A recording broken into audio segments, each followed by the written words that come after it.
Welcome to school and academic subscribers. और जिन्होंने subscribe नहीं किया है सब्सक्राइब कर लें। जी करो सर, कर दिया। चलो पढ़ाओ।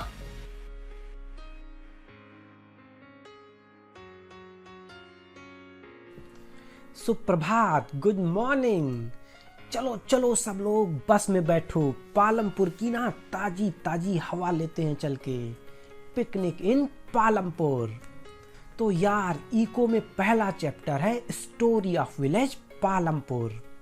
तो ये कहानी है पालमपुर की, जहाँ डुग्गू रास्ते में देखता है कि यह एक छोटा सा गांव है जो कि पड़ोस के एक बड़े गांव रायगंज और उसके बाजू वाले एक स्मॉल टाउन शाहपुर से ऑल वेदर रोड से वेल कनेक्टेड है।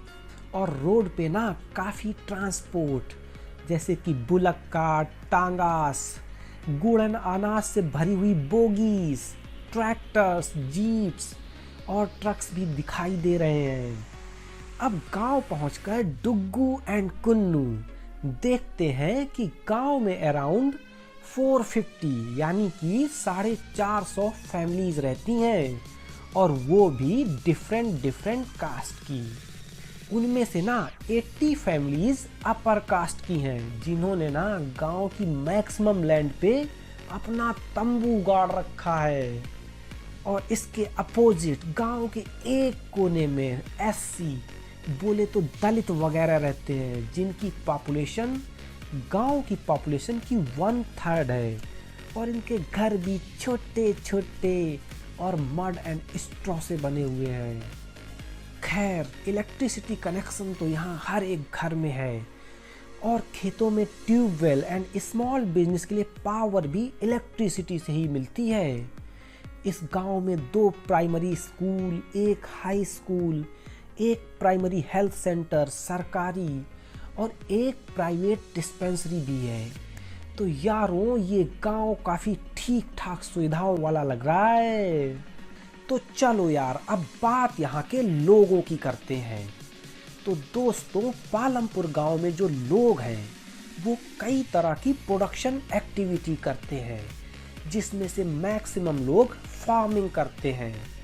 इसके अलावा कुछ लोग पैसे कमाने के लिए ना कुछ नॉन फार्म एक्टिविटी भी करते हैं जैसे कि स्मॉल मैन्युफैक्चरिंग, ट्रांसपोर्ट, शॉप्स वगैरह वगैरह। और यही सब यहाँ के लोगों का पैसे कमाने का जरिया है। और दोस्तों पैसे कौन नहीं कमाना चाहता है। अब यार अंबानी को ही देख लो, लग रहा है कि जैसे पैसों के ढेर में बैठेगा। खैर तो इन सब प्रोडक्शन एक्टिविटी को देखने से पहले अपन ये समझते हैं कि प्रोडक्शन बोले तो किसी गुड्स या सर्विस को प्रोड्यूस करने के लिए क्या क्या चाहिए होता है। जैसे मान लो कि अपन को ये ना चड्ढी बनानी है। अरे यार ये तो फट भी गई। तो अपन लोगों को इस चड्ढी बनाने में ना क्या क्या चाहिए होगा। तो फर्स्ट रिक्वायरमेंट है land and other natural resources. तो कुन्नू के दिमाग में आया लैंड, इसका भला चड्ढी से क्या लेना देना। तो भाई यार चड्ढी किसी न किसी फैक्ट्री में बनी होगी और फैक्ट्री कोई हवा में तो लटक नहीं रही होगी। तो इस तरह से for any production activity the first requirement will always be land.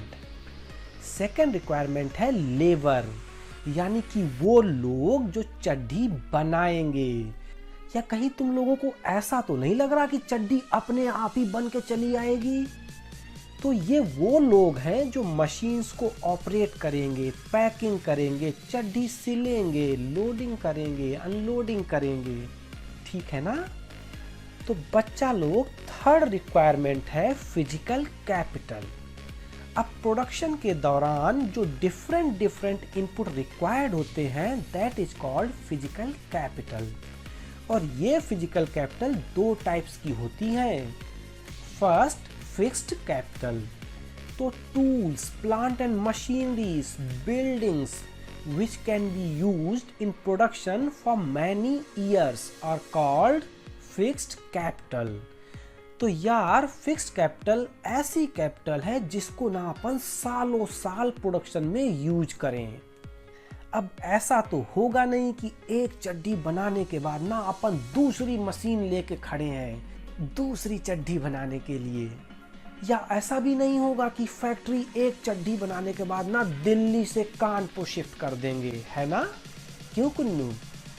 And second type of capital is working capital, which is raw material and money in hand used during production। तो ये कैपिटल प्रोडक्शन के दौरान ही use हो जाती है, जैसे कि चड्डी बनाने के लिए कपड़ा, धागा, इलास्टिक, ये इसका है रॉ मटेरियल। और परमानेंट चड्डी बनाते रहने के लिए ना ये बहुत ज़रूरी है। और इसके अलावा है मनी इन हैंड, वो भी वर्किंग कैपिटल है, क्योंकि यार ये जो लेबर है ना ये अपने रिश्तेदार तो है नहीं, इनको भी पैसा देना पड़ेगा और रॉ मटेरियल का पेमेंट भी करना पड़ेगा, तो जेब में पैसा होना चाहिए। तो इस तरह से अब अपन आ जाते हैं फोर्थ रिक्वायरमेंट पे, जो कि है ह्यूमन कैपिटल। तो ह्यूमन कैपिटल ये वो बला है जो land, labour and physical capital को यूज करने के लिए प्रोडक्शन के दौरान जो नॉलेज ह्यूमन के भेजे के अंदर बंद है उसको अपन बोलते हैं ह्यूमन कैपिटल। और डुग्गू एंड कुन्नू ये land, labour, physical capital and human capital, इन सब को अपन फैक्टर्स ऑफ प्रोडक्शन बोलते हैं। क्लियर? गुड। और चूंकि ये आज पालमपुर में अपना पहला दिन है तो बस आज इतना ही, और अब मिलते हैं अगले एपिसोड में।